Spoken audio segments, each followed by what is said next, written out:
አሰላሙ አለይኩም ወራህመቱላሂ ወበረካቱ። ውድ ሀገሬ ልጆች እንዴት ናችሁ? ሰላም ናችሁ ወይ? አልሐምዱሊላህ ረብል ዓለሚን እኔ ጋር ሁሉም ሰላም ነው። ረመዳን ሙባረክ። ረመዳን እንዴት ነው? እንዴት ይዟችኋል? እንግዲህ ዛሬ 14 ቀን በሰላም ጀምረነዋል። በሰላም ያስጨርሰን። አብሽሮ በርቱ። እናማ አዲስ ጀማሪ ነኝ። እኔንም አበረታቱኝ። እስኪ 1000 ያስገቡኝ ላይቭ ሊገባ ማለት ነው ላይቭ እና እንደዛ ነው። አብረን ወደፊት አበረታቱኝ እኔን እምላችኋለሁ። ውድ ሀገሬ ልጆች አላህ ይጠብቃችሁ እና ፊት ለፊታችሁ ማለት ነው ስድር ወይንም ቁርቁራ ነው ሀገራችን ላይ። በነገራችን ላይ ሀገራችን ላይ አለ አልልም ነበረ ስጠይቅ አለ አሉኝ። ሙስሊሙም ቁርቁራ አሉኝ። እኔ አላውቀውምና እዚህ ከመጣሁኝ ነው የተዋወቅ ነው ማለት ነው። እና ማሻአላ በጣም ጥሩ ነው። እኔ እየተጠቀምኩኝ ነው ማለት ነው። አጠገቤ ላይ ያኔ እንትን መንገድ ዳር ላይ ነው ያለሁት እና የሚረብሽ የሆነ መንገድ የሚያስተካክሉ ሰዎች ስላሉ እየረበሸ ነው። ብቻ ያው ቻሉት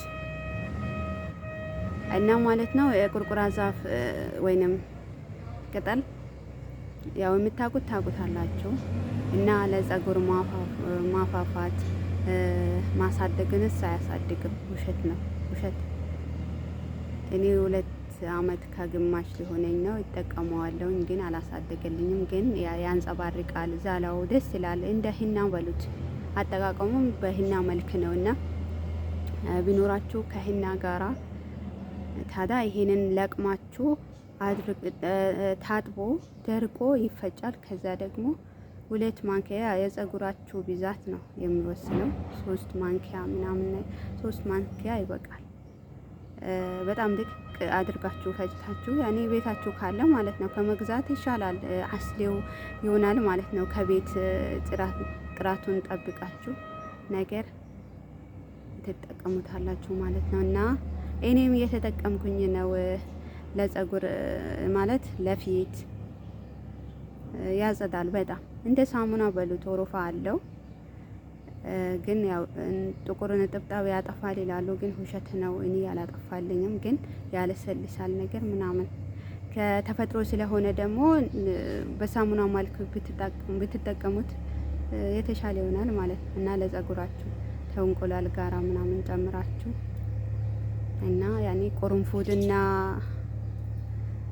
ቀርደል ነው የሚባለው ይሄ ቀዩ ማለት ነው። እሱን ደግሞ በውሃ አፍልታችሁ ለመበጥበጥ ማለት ነው። እና መዳም እንግዲህ ቲማረንና እንቁላላችን ካለ እሱንም መጠቀም ጥሩ ነው። ደብቃችሁ ጠይብ እና በጣም ነው እኔ የምወደው ቁርቁራ ቅጠል እና ተጠቀሙት። ለቅም አለው ደግሞ አጥቤ አጠቃቀሙን ያኔ እኔም አሳያችኋለሁ ማለት ነው ከወደዳችሁት። እና አበረታቱኝ እላችኋለሁ። ውድ ሀገሬ ልጆች ሰላማችሁ ይብዛ በያላችሁበት። አሰላሙ አለይኩም ወራህመቱላሂ ወበረካቱ።